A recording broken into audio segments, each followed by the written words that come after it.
Hello, this is your Dr. Narayana back, and we shall discuss the role of tongue in snoring.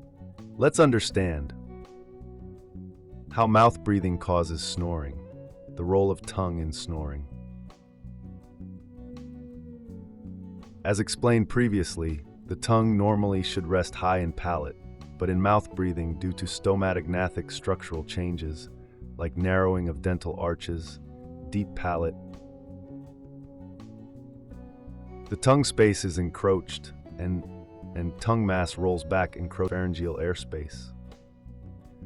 So, the airflow gets obstructed and it causes a kind of turbulence vibrating the soft tissues, which we hear and call as snoring.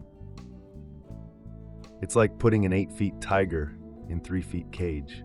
I trust the hazards of mouth breathing are now clear and many misconceptions have been addressed. In our upcoming video, we shall dwell deeper as to how mouth breathing causes frequent infections, dry cough, and dental cavities.